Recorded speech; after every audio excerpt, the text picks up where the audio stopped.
Assalamu alaikum wa rahmatullahi wa barakatuhu. Welcome to another week edition of the Darun Show. As you're probably wondering, where is our main presenter? He's actually away at an award ceremony, so it's been left with me. I'm Mamun on the Darun Show, and I've got my usual fellow presenter. Alaikum, welcome brothers and sisters out there. Welcome to the Darun Show. Yes, just me and Baba Mamun today. Yeah, it's just us two today. So what we thought, we'll bring a topic that's close to everyone's heart. We'll be talking about the challenges that are being faced by our students who are from back home in Bangladesh or India or Pakistan, whichever country, South Asian they come from. They come to this country to study and to obviously get an education. But what are the barriers that they're facing? So we've got a special guest with us today, Brother Syed Rumman. But before I introduce Brother Syed, Brother Tala, how do people get in touch to give their comments and their feedback? There are a few ways to get in touch with us. You can call us, which is the most preferred way. I forgot the number. It's on the screen there. It should be on the screen. They can text us, which will come directly to my BB over here, which is 0741 and you can also leave comments on Facebook, which is obviously on the Facebook site, which is facebook.com/the Darun Show. Leave comments on the Facebook, and Baba Mahmood will read it out. Yes. The telephone number, by the way, Brother Tala has not done a very good job, is 0203 468 4119. You thought by now we should memorize the number. I'm terrible at memorizing, so Hopefully by next week that's your homework, yeah? That's memorize the number. Anyway, we've got a very special guest with us, Brother Syed Rumman, who is the Vice President of London Metropolitan University Students' Union, and also the Students' Governor and Director of London Metropolitan University.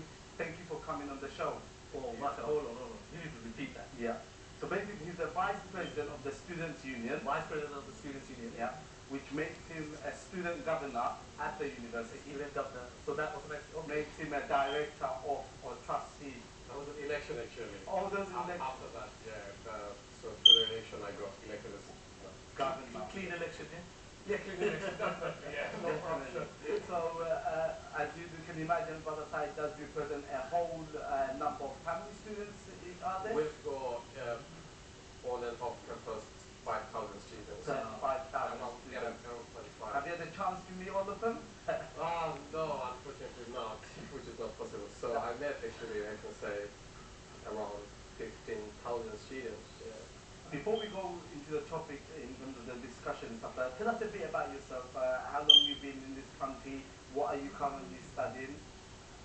I came up in 2007. Yeah. And it's like more than 5 years. So, and after studying law, I finished LLB, and yeah, and after that, when I finished my LLB, Yeah. I stood for the students' union election and got elected as vice president. So before that, I was involved with the students' union activities, like I was running a couple of societies as students. What society were you at? First of all, as soon as I came to London, I started running the Bangladeshi Student Society. Okay. And I was the president of the Bangladeshi There Student was no Society. Bangladeshi Students Society before. Yeah, there was. Yeah, there was. And then, yeah, I was elected as president of the Bangladeshi Student Society. And last year, I was the president of a One World Society, which was created by me and another friend. So, yeah. Wow, you've been a very active, had a very active student life, and now obviously deserved place in vice president, but also means you're representing a lot of students and their problems and their issues. Before we go into the whole challenges of being an international student, how does one, say for example, come from Bangladesh to come and study? So look at the history. How does one, what are the criteria, for example, for a student to come and study in this country? Yeah, first of all, as far as I can remember, if someone wants to apply for student visa from Bangladesh, then they have to have certain level of education Like for example, if they're planning to study undergrad, then they have to have either O levels or equivalent like HSC, a higher secondary school certificate, and then they have to have a thing, IELTS. What's that? It's English language testing system. Okay. So this is how we can actually see what have the English standard. So there is 10 criteria here: listening, reading, writing, and speaking. Any knowledge about this country as a general, like who's the queen or anything like that? Not literally, yeah. Because when I came here, that time there was interview with the anti-clearance officer in the High Commission. And nowadays there is another agency, and sometimes students they have to go through the interview, but most of the time they send their papers to the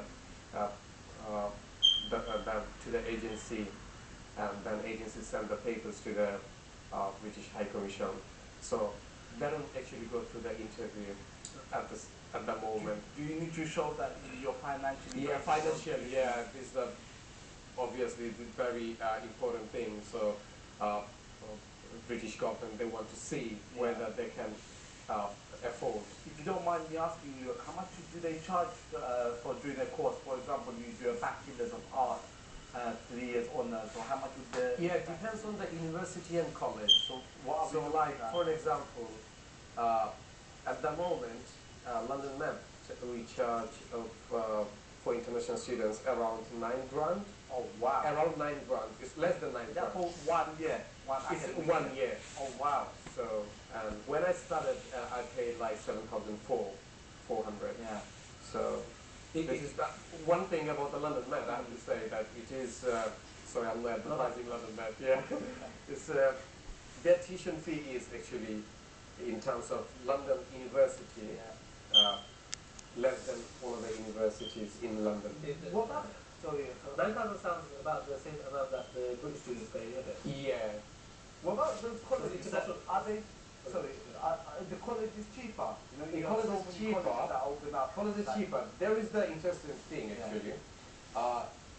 Used to be there were so many things about Yeah. the colleges here, because I can say everyone knows that students they could study for £500 in the colleges, Really? or £300 in the colleges here. Okay. But now college, because there is the EQB standard, they have to maintain the standard. So The you need to UK border. for the equal border agency, Okay. they have to maintain the standard. If you want to maintain the standard. So as far as I know, that most of the colleges they charge around £5,000 £5,000. at least. Yeah. So they're obviously less with the colleges and Yeah. established as Yeah. institution or universities that have been established as well. That's Yeah. fine. Anything else, fella? No, I mean, I was going to say the point about the tuition. That Yeah. sounds, you know, the London Met's price sounds about the same amount as British students. Yeah. And if you compare like £9,000 for a Bangladeshi student, that's not even in That's terms a of lot of money. That's like 9 they, lakh. they, Or in comparison to Bangladeshi taka, they never an average Bangladeshi probably wouldn't even see that money in his life. Yeah. how is, I'm not being rude to, but how is that? Because for me, someone who is so has connected with Bangladesh, people that live in village or in the cities in Silla town or Dhaka town, how do they accumulate such money? Because obviously you have to show that you've got £9,000 and then you have to show that you've got another how many thousands so you can live on Yeah. expenses. Like for example, your living expenditure is around another £8,000 for a year. So students sometimes they show they borrow money from their family members, and they're showing their accounts. So there's so many ways actually they can actually arrange that they can show that in their So account. they actually come in a really big debt, figuring because obviously they have to finance it, facilitate. Not unless you're from a well-off family where your family are supporting you. I'm talking about actually, I'm not talking about the rich people. Yeah. Because rich people they can anywhere. I'm talking about the people who actually wants to study, but doesn't have money. So From your experience talking to a lot of international students, how many portion would you say are rich and how many portion you'd say that middle income, they just about borrow from debt? yeah, actually, if I talk about the university students, so most of the majority of the university students, they can, they have money, they are rich, their background is rich back home. Yeah. But the students who are studying the colleges, Which is probably the bulk of. yeah, they are vulnerable actually. Very vulnerable. Yeah. We will be talking about that. So get us involved in this discussion and ask probably a particular issue If and you're a stuff like that. Do Yeah. call us on 0203 468 4119. All that brother Tala said, if you're a student living in this country and you're watching this show, tell us about your experience. What are the difficulties you're facing? One not question. I have my idea is Okay. that